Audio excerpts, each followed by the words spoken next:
Hi guys, my name is Guerda. Pierre, welcome to my channel where I teach pattern making, sewing, and a little bit of everything when it comes to fashion design. Today I am going to teach you guys to show you guys all the tools you're gonna need when you're making patterns. Okay, feel free to stay and watch the video, and I'll see you in a few minutes.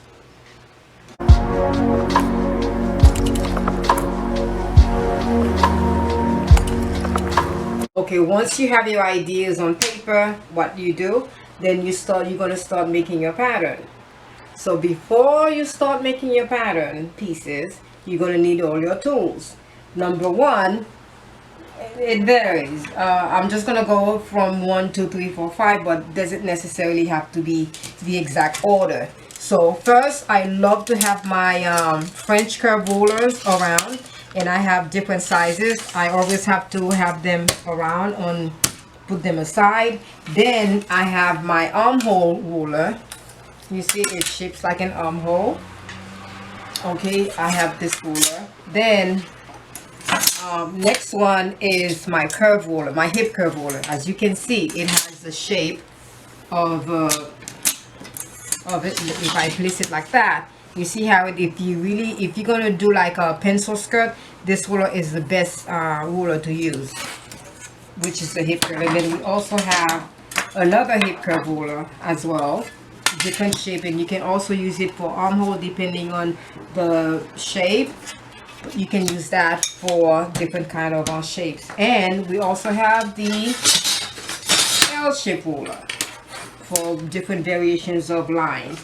And I always like to have around me a yardstick 36 inches long. You can get that at Home Depot. I think the last time I bought one was 99 cents.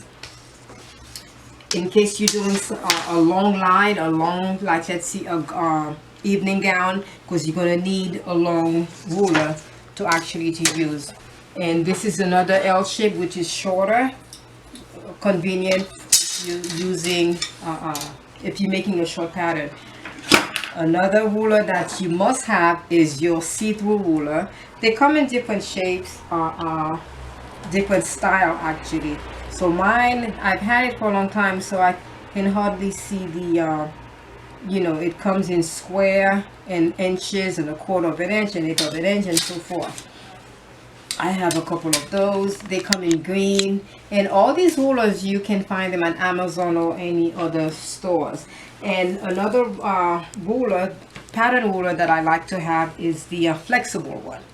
You see, you can actually, and then look, it has the numbers 1, 2, 3, 4, 5. It comes to 24 inches.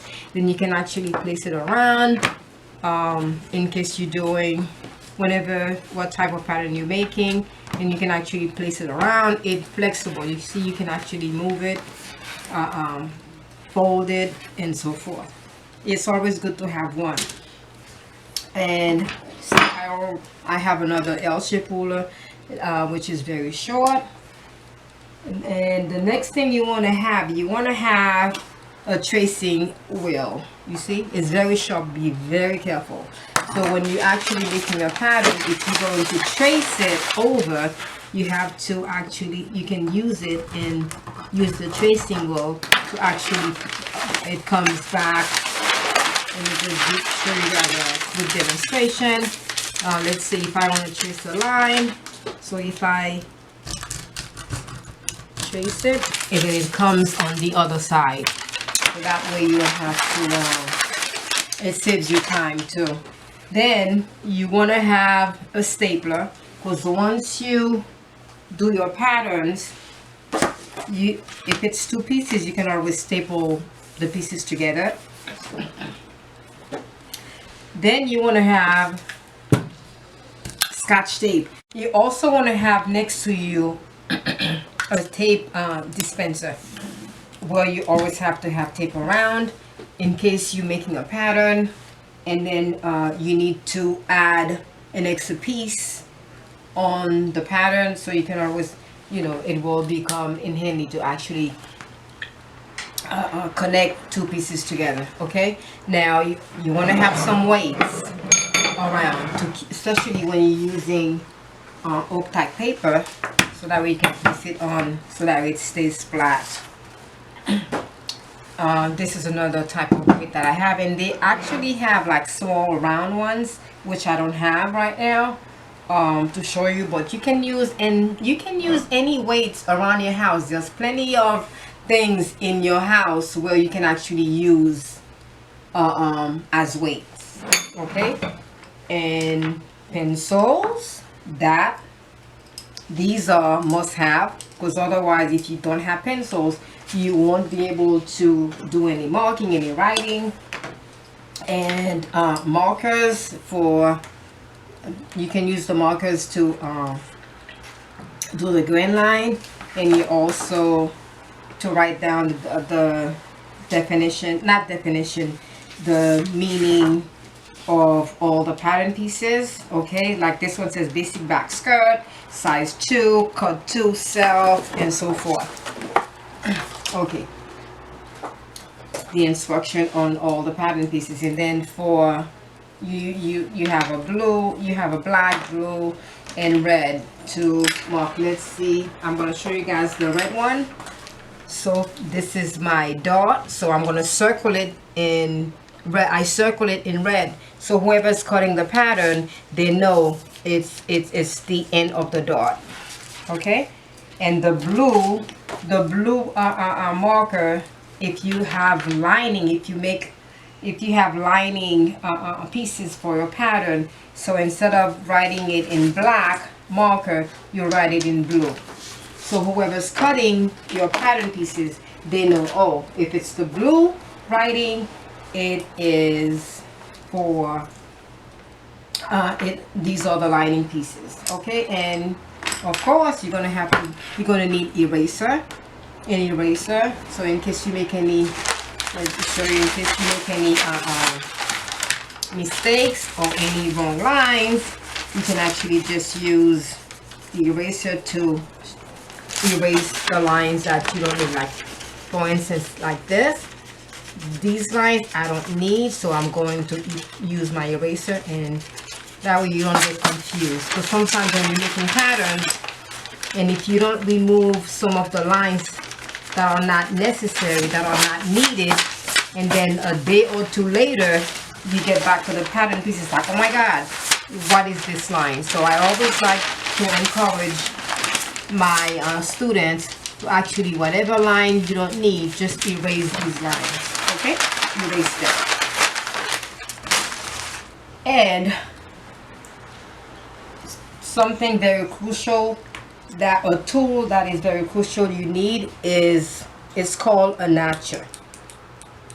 The notcher, what it does, it actually gives you, it actually makes lines, and these are the notchers, the holes of the notchers. This is like a this is the dot, so it actually give me the place where the dots have to be folded, and this is the side seam, I mean center seam, side seam. And how you use them, you can also get it at Amazon. How you use them, you make a mark. Once you make your pattern, you place a mark, and then you use the notcher, and then you just place it on the pattern, and then you just go clip it, and then it gives you this. So now there's two pieces. These a notcher is very good when you actually do pieces of papers. So once you place it on a piece of two pieces of papers, so when you connect the two pieces together, those notches are guides to actually show you, to tell you where those two pieces are connected. Let me just give you a quick demonstration. Let's say I'm going to cut this pattern pieces, this skirt. Okay, so I'm going to trace, and then I trace my notch as well, and then wherever there are notches, I'm gonna go inside and use my pencil. So now when I'm cutting it, So I'm gonna cut this. See, I'm gonna cut on the black line, on the line. Just cut it all the way. This is just a quick demonstration for you guys to see the importance of a notch. Of a notcher. So now you see the mark, the pencil mark, so I'm just gonna go with my scissors and just kind of snip it. See? Now if I had two pieces, so both pieces would have the same mark. So when I'm sewing the two pieces together, the notches are my guide to know those two pieces are matching up. Okay, and once again, I'm gonna go over everything with you guys. You need all your rulers, the L shape, the hip curve, the French curve rulers to actually make different shapes, and you need your pencil, and you also need a pen. You need your markers, okay, and the notcher is definitely one thing to have. And then if you don't have a notcher, sometimes if you don't have a notcher, you can actually use, you can use your scissors. You can use your scissors. Let's say I'm making a piece of you can mark it with pencil, and you use a pair of scissors, and then you go like this, because not everybody has a notcher. So there's always ways to do things to make it to make things happen. Okay, so I hope you guys enjoyed this video. Once again, always try to have everything close to you, so that way you don't have to go all the way around to find it. And you're also going to need your tape measure, because you're going to have to keep measuring your pattern pieces, and to get the right measurement to make sure everything is aligned with everything else, all the lines and all the pieces. And I hope you enjoyed this video. Please don't forget to subscribe and like the videos. If you have any questions, leave them below, and I'll be more than happy to answer you guys. Stay safe, stay blessed, and I'll see you in the next video. Love you guys. Bye. Okay, besides having all your tools to make your pattern, one of the most important thing also is to have your paper, because without the papers you won't be able to make any pattern. You won't be able to trace or make any pattern. So this is the dotted paper, professional use. I like to use it. It's expensive compared to the brown paper. This you can get it at the 99-cent store, but this you get it at Amazon, any companies that sell pattern equipment and pattern papers. And for those of you who's going to do like the final pattern after you do because usually this paper pattern, they use it for first pattern.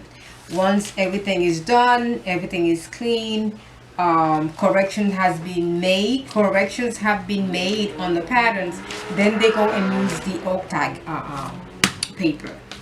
So that's the final, that's production. It goes into whatever collection, whatever pattern that was made, it goes into production. So you guys, for those of you who are just starting to sew and starting to make patterns, do not go and rush and buy this oak tag pattern. It's best for you to buy the brown paper or the dotted paper.